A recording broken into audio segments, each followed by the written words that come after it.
Monsieur Kibble, you have 5 minutes. Thank you, Mr. Chair, and thank you to our panel for being here and contributing and for your service. And I really appreciate your comments that this requires being accompanied with cultural change, and I hope that everyone here hears that message. I certainly do. I'd like to start with Ms. David. You mentioned sunset clause is missing from C-11. Could you expand on that for me, please, and explain? Yes, absolutely. So a sunset clause would effectively, there are many ways to go about it, but ideally it would, one way you could do this is put an automatic expiry date for that specific amendment.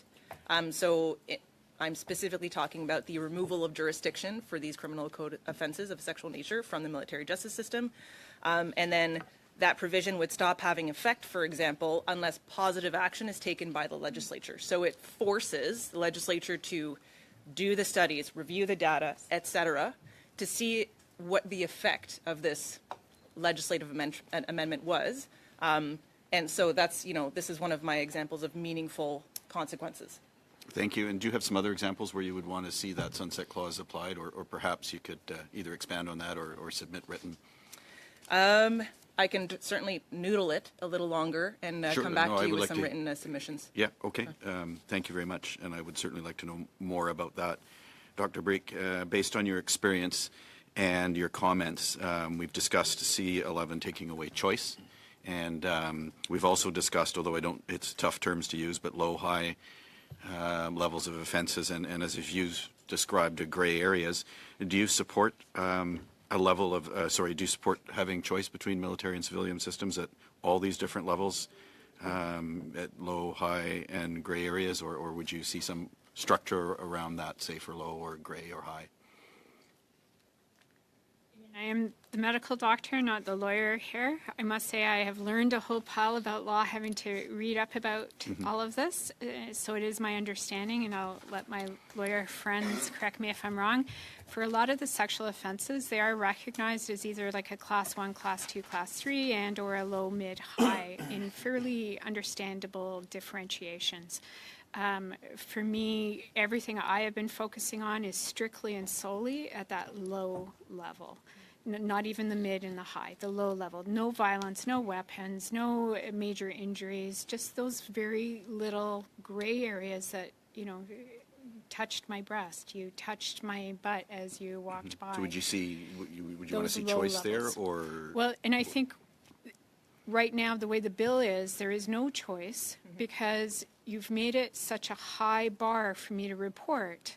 I cannot imagine a scenario where anyone's going to report those to a civilian system for them. So we're not going to report those little ones, which means we know statistically the people doing that are going to feel empowered to continue on and on and on until we get into the mid and the higher, and that we're forced then and only then, preventably, to now have to report because they're at the higher level because there was nothing to stop them at the lower levels. Thank you. And if do you feel that if victims had the choice that they could report it within the military system, then that they would then make those reports?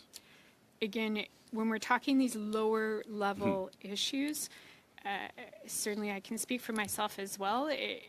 We just want it stopped, right? We just want it to go away. We want them to know we don't like it, we don't want it, it's not welcome. Sometimes there's mixed wires, especially when you're young and you're in your early 20s. Sometimes there's genuine mixed wires. You thought it was wanted, but when you've clearly said this isn't wanted, you just want it to stop. In a perfect world, maybe they even say sorry. But that's it. We don't want civilian cases. We don't want to be treating them as sexual predators. At the low level, thank you. Do you agree, Ms. David, in terms of the low, medium, or high, that they should all have choice or be limited? I would submit that from my perspective, I think they should all have a choice. For the reasons indicated by Colonel McGregor as well, considering both the safeguards and entitlements to the accused, but also the safeguards and entitlements to the victims now within the military justice system. I think that we should at least give it a chance to deal with all of the levels of sexual misconduct. Thank you very much. And my next question is for Mr. McGregor. Could you please explain the differences in the process and standards for which military police versus civilian authorities collect their evidence, and would there be conflict or potential loss of evidence between the two systems?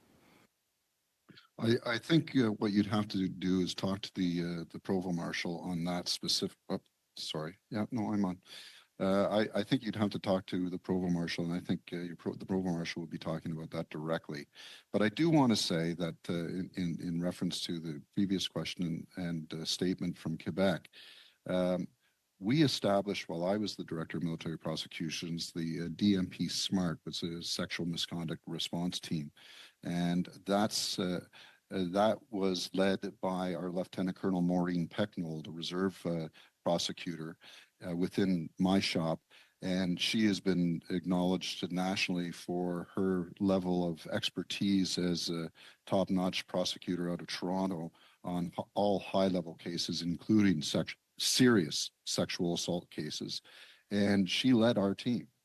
It's those types of things that we did within the military prosecution service that responds to what is being celebrated in Quebec. We did it. We had a small prosecution service, but we had high quality in being able to do that and respond.